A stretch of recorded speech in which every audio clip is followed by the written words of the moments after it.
Hello दोस्तों, दृष्टि PCS channel पर एक बार फिर से आप सभी का स्वागत है। तो टारगेट यूपीपीएससी सीरीज के अंतर्गत हम आज साइंस दिस वीक प्रोग्राम को शामिल कर रहे हैं और विज्ञान से संबंधित जो भी विगत वर्षों के प्रश्न रहे हैं उनको शामिल करेंगे। इसके अलावा खास तौर से इस सेशन में हमने 2022 के सवालों को लिया है और उन सवालों का एक हम अवलोकन करेंगे, ये समझेंगे कि किस तरह से उन प्रश्नों को हमें डील करना चाहिए। कई बार प्रश्न एक जैसे भी आ जाते हैं और कई बार उन प्रश्नों को पढ़ करके हम ये समझ पाते हैं कि ट्रेंड कैसा है, आने वाले समय के लिए हमें क्या पढ़ना चाहिए, क्या जरूरी होगा और प्रश्नों के पूछे जाने की प्रकृति क्या रही है। इसलिए 2022 का हमने इस बार सिलेक्ट किया है, कुछ प्रश्नों को लिया है ताकि जो रिसेंटली सवाल पूछे गए हैं आप उनके बारे में जान सके। उम्मीद है आप में से कई लोगों ने विगत वर्षों के प्रश्न पत्र हल कर लिए होंगे, लेकिन अगर नहीं किए हैं तो जो विज्ञान वाला सेक्शन है वो हम यहाँ से रिवाइज कर लेंगे। यूपीपीएससी प्रश्न पत्र एनालिसिस 2022। अब शुरुआत करते हैं प्रश्न पत्र से संबंधित। जब आप पेपर देने जाएंगे तो जो उत्तर पुस्तिका आएगी आपके सामने और प्रश्न पुस्तिका आएगी वो कुछ इस तरह से दिखाई देगी। एक सीरीज दी होगी, हालांकि कई लोगों ने दिया होगा, अगर आप पहली बार दे रहे हैं तो इन चीज़ों को थोड़ा सा देख सकते हैं। जैसे कि यहाँ पर रोल नंबर आपको डालना होता है, अपने पास ही आपको इसे रखना है, कहीं मैच ना हो जाए। और कुछ इसमें अनुदेश दिए हैं या फिर नियम दिए हैं कि अगर कहीं पर कोई दिक्कत हो रही हो, ठीक है, तो आप इसमें किस तरह से उत्तर पत्रक में इन जानकारियों को अंकित करेंगे। अगर कॉपी में कोई मिसप्रिंट है, अगर इस प्रश्न पत्रिका में कुछ मिसप्रिंट दिया है, ठीक है, तो आप इसको बदला लीजिए।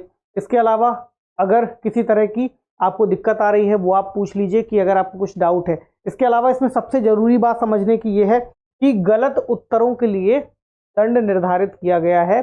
आपको प्रश्न में 4 विकल्प मिलेंगे, उन 4 विकल्पों में से एक ही विकल्प सही होगा जिसे आपको मार्क करना है। लेकिन अगर आपने उसके अलावा गलत विकल्प को मार्क किया है तो नकारात्मक रूप से अंक आपके कट जाएंगे, 1/3 अंक आपके चले जाएंगे, ठीक है।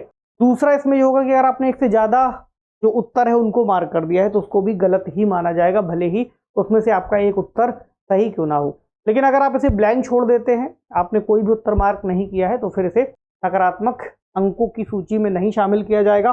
ध्यान रखिएगा, 2 ही घंटे आपके पास हैं। जीएस पेपर की बात कर रहे हैं, जीएस पेपर 1, ठीक है। चलिए, तो पहला सवाल जो पूछा गया है 2022 में विज्ञान, तकनीक, पर्यावरण, पारिस्थितिकी या फिर इस सेक्शन से संबंधित, पहला कहता है कि निम्नलिखित में से कौन सा वृक्ष पर्यावरण के लिए खतरा है। अब इसमें विकल्प दिए हैं नीम, यूकेलिप्टस, बबूल और केला। तो इसका उत्तर है ऑप्शन बी, यूकेलिप्टस को यहाँ पर खतरा बताया गया है। अगला है डाइक्लोरो डाइफिनाइल ट्राइक्लोरो एथेन यानी डीडीटी। तो डीडीटी एक किस तरह का अवयव है? गैर प्रदूषणकारी या गैर प्रदूषक है, अजैव अपघटनीय प्रदूषक है, जैव अपघटनीय प्रदूषक है या फिर जैव रासायनिक प्रदूषक है। इसका उत्तर है ऑप्शन बी, अजैव अपघटनीय प्रदूषक है। अब यहाँ पर क्या करेंगे, हम प्रश्न लेंगे और उसका उत्तर आपके साथ मार्क करते चलेंगे ताकि आपको उत्तर भी अभी इसी समय पता चल जाए। अगला है भारत सरकार द्वारा पर्यावरण के परिरक्षण या संरक्षण अधिनियम कब पारित किया गया था? तो इसका उत्तर है 1986। 1986 में भारत सरकार ने ये अधिनियम पारित किया था। इसके बाद आते हैं ऊष्मागतिकीय या फिर थर्मोडायनेमिकली रूप से कार्बन का सबसे स्थिर रूप कौन सा है? कार्बन का सबसे स्थिर रूप किसे माना जाता है? कोयला, फुलरीन, हीरा या फिर ग्रेफाइट? तो ये है ग्रेफाइट। ग्रेफाइट के बारे में अगर आपको याद होगा तो साइंस दिस वीक में हमने पहले भी चर्चा की है और कुछ सवालों को सॉल्व भी किया है। अब चूंकि ये प्रश्न सीधे सीधे हैं, तथ्यात्मक है, आपको याद करने वाले हैं तो आपको याद कर लेने हैं। नीचे दिए गए यौगिक में से कौन सा प्राकृतिक गैस का मुख्य अवयव है? अगर आपको याद हो हमने ये भी सॉल्व किया था, ब्यूटेन, हेक्सेन, बेंजीन या फिर मीथेन। इसका उत्तर है मीथेन। बाकी के अवयवों का अलग अलग स्तर पर इस्तेमाल किया जाता है। जैसे अगर बेंजीन को देखें तो प्लास्टिक बनाने, रबर बनाने, बाकी चीज़ों में इस्तेमाल है। हेक्सेन को देखेंगे तो इससे कुछ ग्लू टाइप की चीज़ें बनाई जाती है, जैसे पेंट वगैरह या फर्नीचर में इस्तेमाल किया जाता है। अगला है सूची 1 को सूची 2 से सुमेलित करना है और आपको सही उत्तर का चयन करना है। पहले वाले में कुछ पादपों से जुड़े हुए रोग दिए हैं, दूसरे में कारक दिए हैं, तो आपको बताना है कि इनकी मैचिंग क्या होगी। पहले क्या है, खट्टे नासर और कीट, गन्ने का लाल सड़न रोग ऑक्सीजन की कमी, आलू का कृष्णकांत रोग जीवाणु और गेहूं का साहू रोग आगे दिया हुए कवक या फिर फुई। इसको एक बार मिलान करते हैं, इसका उत्तर असल में है ऑप्शन सी। तो ए का है जीवाणु, खट्टे नासर। गन्ने का जो सड़न रोग है वो है कवक या फिर फुई से, आलू का कृष्णकांत रोग है, ऑक्सीजन की कमी से। गेहूं का साहू रोग है, कीट से। तो आपको जो विकल्प है ऑप्शन सी में मिल जाएगा, जिसका उत्तर होने वाला। अब याद रखिएगा यही प्रश्न नहीं आने वाले हैं, हो सकता है एक आध रिपीट हो जाए और पिछले वर्षों से भी कुछ रिपीट हो सकता है, लेकिन आपको ये आइडिया लगाना है कि प्रश्न आपको सॉल्व कैसे करने हैं और किस स्तर के प्रश्न आने वाले हैं। इसके अलावा बेसिलस हीमोफिलस इन्फ्लुएंजा कारक है, किसका कारक है? काली खांसी का, छोटे बच्चों में मेनिंजाइटिस यानी कि मस्तिष्क के ज्वर का एक स्वरूप का, निमोनिया का, या फिर इन्फ्लुएंजा का। तो ये कारक है असल में काली खांसी का। ठीक, चलिए अब प्रश्न कहता है कि नीचे दो कथन दिए गए हैं, एक को अभिकथन ए तथा दूसरे को कारण कहा गया है। तो अभिकथन और कारण के हिसाब से आपको उत्तर बताना है। पहला क्या है? अभिकथन कहता है कि लिम्नेटिक क्षेत्र में पादक प्लवक अधिकता में वृद्धि करते हैं। ठीक है, इसका कारण क्या है? उन्होंने निकाला कि लिम्नेटिक क्षेत्र पानी का खुला क्षेत्र होता है। अब विकल्पों के हिसाब से देखिए, ए गलत है, आर सही है, ए सही है, आर गलत है, ए तथा आर दोनों सही हैं, लेकिन आर ए की सही व्याख्या नहीं है। लास्ट में ए तथा आर दोनों सही हैं और आर ए की सही व्याख्या करता है। तो इस तरह के विकल्प या प्रश्न जब भी आएंगे आपको ध्यान देना है कि यहाँ पर कौन कौन सी बातें, पहली बात तो सही है, उसके बाद आपको यह अनुमान लगाना है कि अगर स्टेटमेंट ये वाला सही है कि लिम्नेटिक क्षेत्र पानी का खुला क्षेत्र होता है, ठीक है, ये स्टेटमेंट आपको पता है सही है, फिर इस वजह से क्या होगा कि लिम्नेटिक क्षेत्र में पादक प्लवक अधिकता में वृद्धि करेंगे, जिसका उत्तर हो जाएगा ऑप्शन डी। अगला, उत्तर प्रदेश के निम्नलिखित में से कौन सा वन्यजीव अभयारण्य 1975 में स्थापित किया गया था? पहला चंबल, दूसरा कतरनिया घाट, तीसरा रायपुर और चौथा किशनपुर। इसका उत्तर है ऑप्शन बी, यानी कतरनिया घाट को 1975 में स्थापित किया गया था। अगर आप कुछ जानकारी चाहते हैं तो यहाँ दिया है कि कतरनिया घाट वन्यजीव अभयारण्य एक संरक्षित क्षेत्र है और बहराइच जिले के तराई में मौजूद है। 1987 में इसको प्रोजेक्ट टाइगर के दायरे में लाया गया था और किशनपुर वन्यजीव अभयारण्य और दुधवा राष्ट्रीय उद्यान के साथ मिलाकर यह दुधवा टाइगर रिजर्व बनाता है। इस बात को भी याद रखिए, फैक्ट है।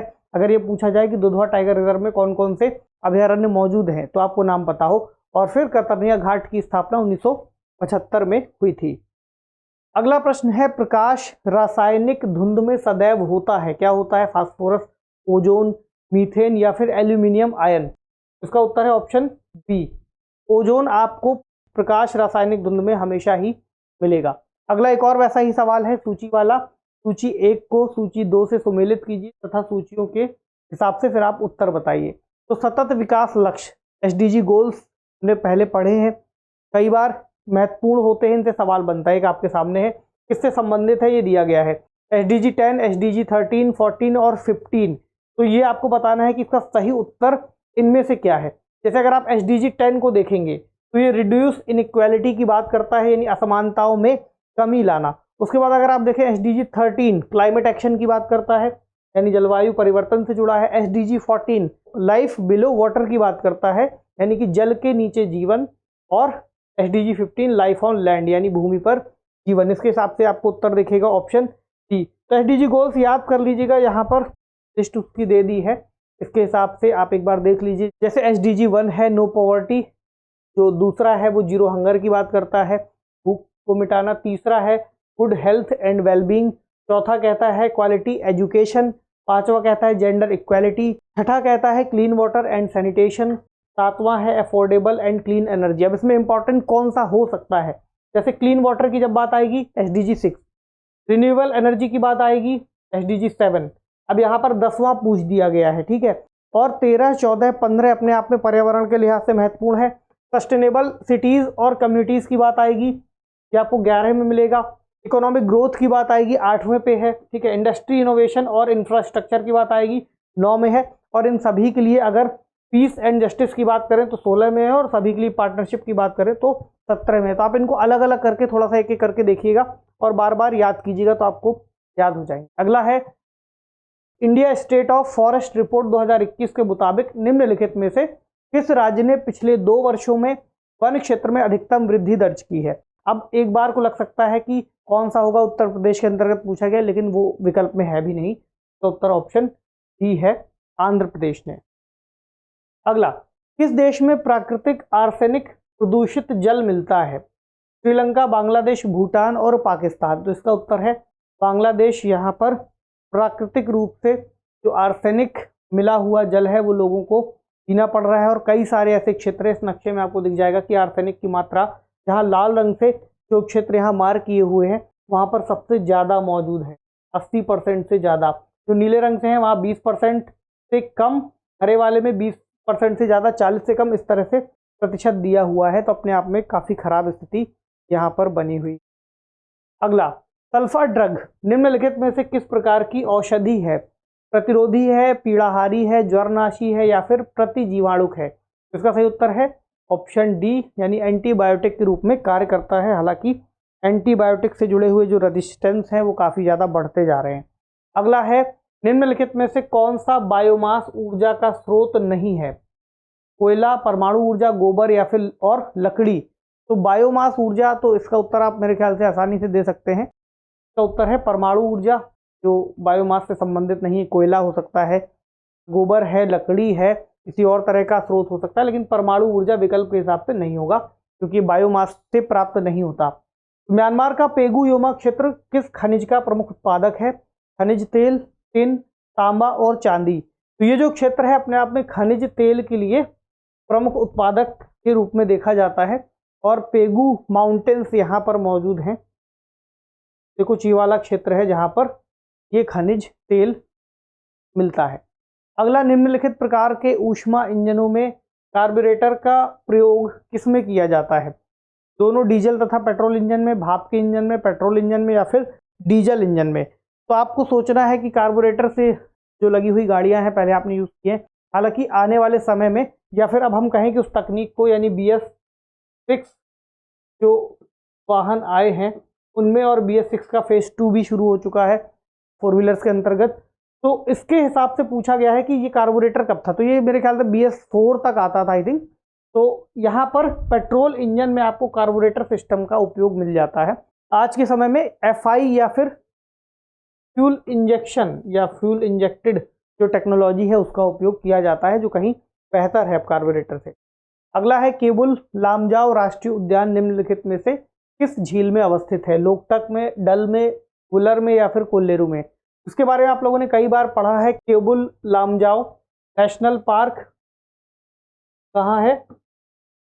मणिपुर में, और लोकटक झील यहाँ अवस्थित है। अगला, संयुक्त राष्ट्र संघ के पर्यावरण कार्यक्रम द्वारा जारी वार्षिक फ्रंटियर रिपोर्ट 2022 के मुताबिक दुनिया का दूसरा सर्वाधिक ध्वनि प्रदूषण युक्त भारत का कौन सा शहर है? कोटा, मुरादाबाद, इंदौर और पटना? तो कौन सा है दुनिया का दूसरा सर्वाधिक ध्वनि प्रदूषण युक्त भारत का शहर? वो माना गया है मुरादाबाद, इसका उत्तर है। अगला सवाल है, ओजोन दिवस किस तिथि को मनाया जाता है? 2 अक्टूबर को, 16 सितंबर को, 29 अप्रैल को, 30 जनवरी को? तो ये सवाल का उत्तर आपको पता होना चाहिए, इसे आप गलत नहीं कर सकते।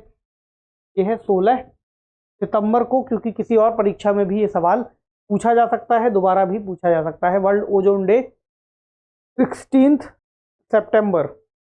अगला, किस उत्पाद को इको मार्क दिया जाता है? जो मिलावट विहीन हो, जो आर्थिक रूप से सक्षम हो, जो पर्यावरण से मित्रवत हो, या जिसमें कार्बोहाइड्रेट प्रचुर मात्रा में हो? तो इको मार्क, जो कि कहीं ना कहीं एनवायरमेंट से रिलेटेड है, इसका उत्तर है ऑप्शन सी, जो पर्यावरण से मित्रवत हो उसको ही इको मार्क दिया जाता है। अगला है, निम्नलिखित में से कौन सी हरित गृह गैस नहीं है? ग्रीन हाउस गैस कौन सी नहीं है? आपने ग्रीन हाउस गैसों के बारे में कई बार पढ़ा है और इसकी चर्चा भी हमने सेशन में अलग अलग की है। आर्गन, क्लोरोफ्लोरोकार्बन, मीथेन और कार्बन डाइऑक्साइड। तो CO2 तो है ही, ठीक, कार्बन उत्सर्जन में कमी हम कई बार पढ़ते हैं, कई बार सुनते हैं। क्लोरोफ्लोरोकार्बन भी है और कहीं ज़्यादा घातक है। मीथेन तो है ही, कार्बन से कई गुना ज़्यादा खतरनाक। अब जो बचा वो है आर्गन। आप आर्गन को यहाँ पर टिक कर सकते हैं।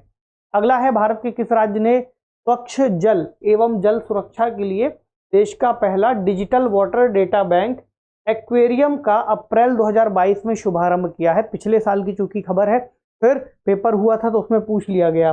कर्नाटक ने, उत्तर प्रदेश ने, पंजाब ने और तमिलनाडु ने। तो बेंगलोर में इसका उद्घाटन हुआ था कर्नाटक के अंतर्गत और अपने आप में बहुत इंपॉर्टेंट पहल थी। तो आज के समय आप ये समझ सकते हैं कि करंट अफेयर्स में जो भी ऐसी जरूरी पहलें हैं जो पर्यावरण या पारिस्थितिकी से संबंधित है वो पूछी जा सकती हैं इनिशिएटिव के रूप में।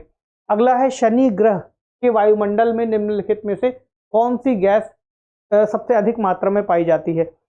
शनि ग्रह से संबंधित जब सवाल हमने सॉल्व किए थे तब भी इस प्रश्न को हमने हल कराया था और बताया था कि कौन कौन से ग्रह हैं जहां पर अलग अलग स्तर पर मीथेन गैस के बादल पाए जाते हैं। तो इसका उत्तर भी है option C, methane. Science this week को अगर आपने देखा है तो हो सकता है कि कई सारे सवाल आने वाले समय में भी आपको उससे मिल जाएंगे, क्योंकि उसमें हमने करंट अफेयर्स और स्टैटिक पोर्शन दोनों ही कवर कराए हैं।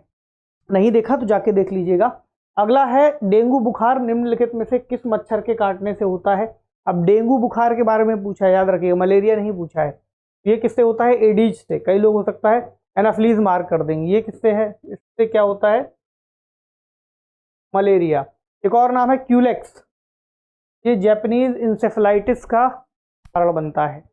चलिए अगला है निम्नलिखित युग्मों में से कौन सा एक सही सुमेलित नहीं है। मात्रा दी हुई है और यहाँ एसआई मात्रक दिए हुए हैं।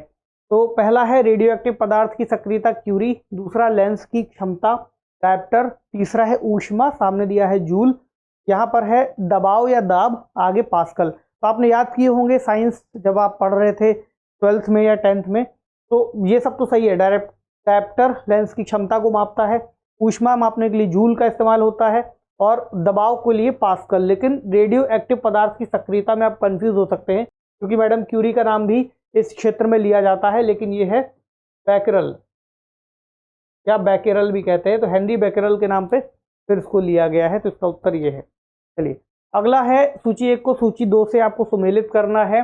जैव आरक्षित क्षेत्र दिए हुए हैं और राज्य दिए हैं, तो कौन कौन से किससे सुमेलित होंगे ये आपको बताना है। तो पहला है मानस। मानस कहाँ है? मानस के बारे में आपने पढ़ा है, असम में है।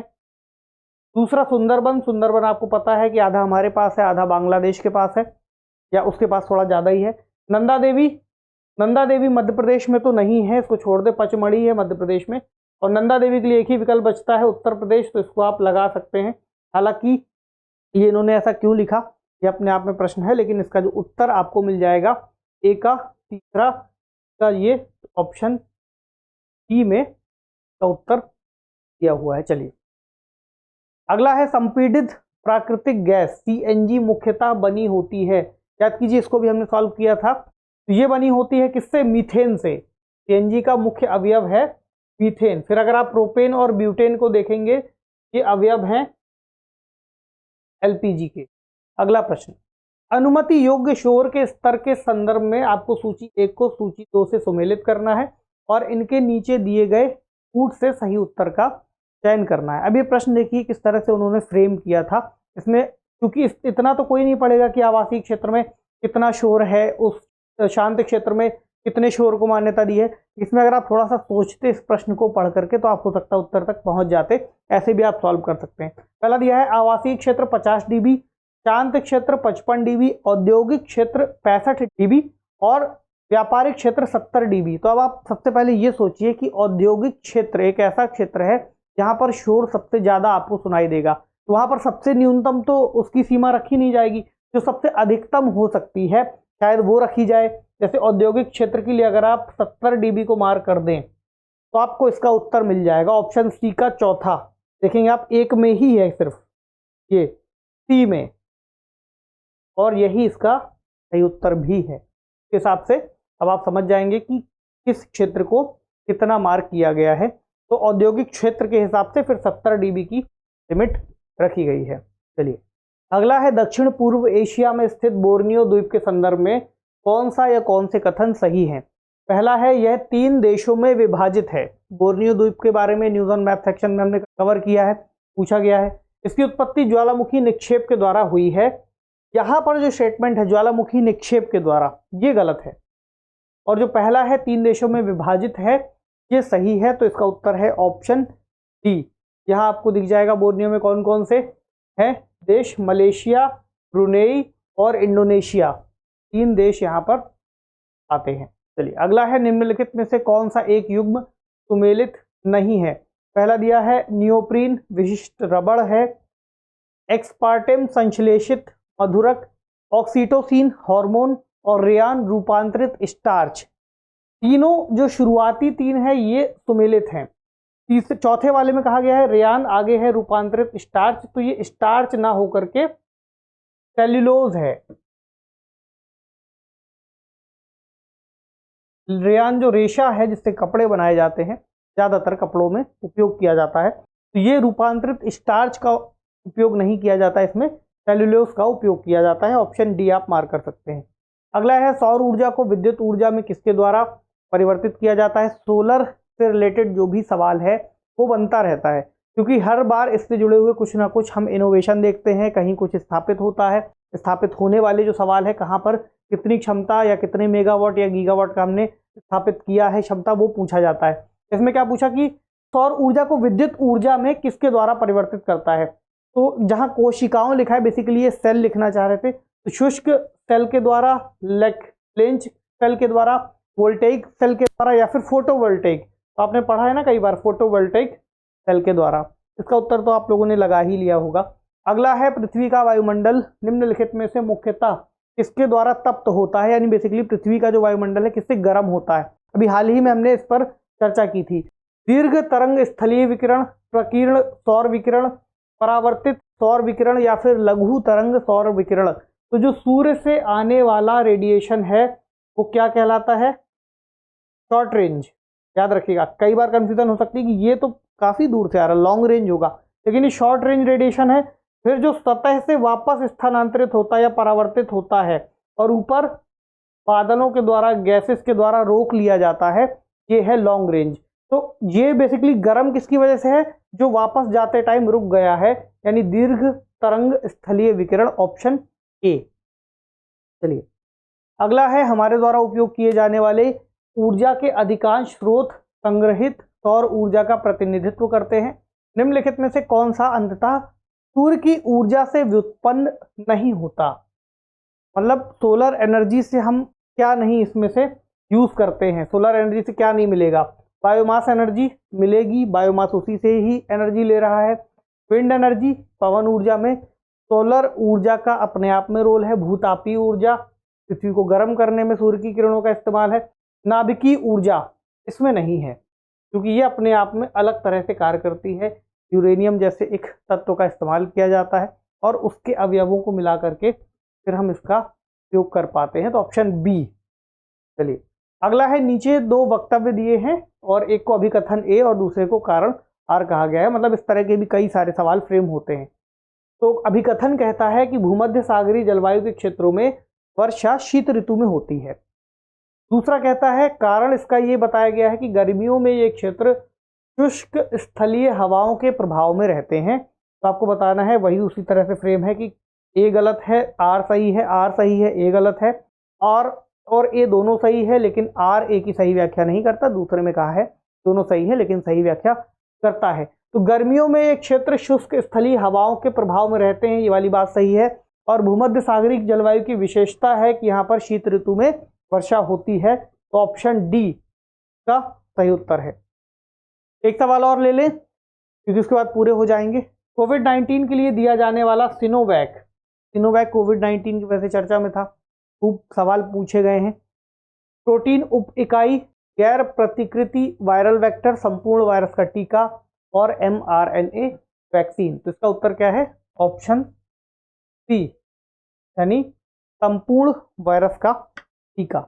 हमने यहाँ पर जिन सवालों को डिस्कस किया है इनको देख लीजिएगा आप। इसके अलावा चूंकि विज्ञान से ही जुड़े हुए प्रश्न नहीं आने हैं और भी आएंगे। करंट अफेयर्स को पढ़ने के लिए सीरीज रिवीजन की चल ही रही है टारगेट की, आप उसको फॉलो कर लीजिए। और जो अदर विषयों से संबंधित या अन्य विषयों से संबंधित प्रश्न हैं उनको भी आपको इसी तरह से समझना है, क्योंकि विज्ञान का सेक्शन है इसलिए हमने विज्ञान के प्रश्नों को यहाँ पर सॉल्व कर लिया है। अगर आप इसके अलावा भी इससे जुड़े हुए कुछ और विगत वर्षों के प्रश्न पत्र चाहते हैं, कमेंट बॉक्स में लिख दीजिएगा और बताइएगा कि ये प्रोग्राम आपको कैसा लगा। आपसे मिलते हैं अगले सेशन में कुछ अन्य महत्वपूर्ण टॉपिक्स के साथ। पढ़ते रहिए, अपना ख्याल रखिए, शुक्रिया।